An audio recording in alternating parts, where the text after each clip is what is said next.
Hi all MS എക്സലിൽ ഞാൻ mark ലിസ്റ്റിന്റെ ഒരു ടേബിൾ ക്രിയേറ്റ് ചെയ്ത് വെച്ചിട്ടുണ്ട്. ഇന്ന് ഞാൻ പരിചയപ്പെടുത്താൻ പോകുന്നത് കോളംസ് ഹൈഡ് ചെയ്യാനും അൺഹൈഡ് ചെയ്യാനുമുള്ള ഷോർട്ട് കട്ട് കീ ആണ്. ആദ്യം നമുക്ക് ഹൈഡ് ചെയ്ത് നോക്കാം.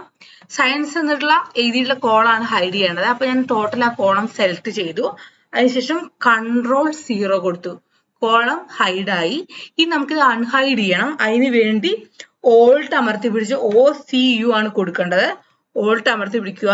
OCU. കോളം തിരിച്ചു വന്നു. അതായത് കോളം ഹൈഡ് ചെയ്യാൻ വേണ്ടിയിട്ട് കോളം ഏത് കോളാണോ ഹൈഡ് ചെയ്യേണ്ടത് ആ കോളം സെലക്ട് ചെയ്ത് കൺട്രോൾ അമർത്തി പിടിച്ച് 0 കൊടുക്കുന്നു. അത് അൺഹൈഡ് ചെയ്യാൻ വേണ്ടി ഓൾട്ട് അമർത്തി പിടിച്ച് OCU എൻ്റർ ചെയ്യുന്നു. എല്ലാവർക്കും ഇന്നത്തെ വീഡിയോ ഉപകാരപ്രദമായി എന്ന് ഞാൻ വിശ്വസിക്കുന്നു. നാളെ വേറെ വീഡിയോയുമായി കാണാം.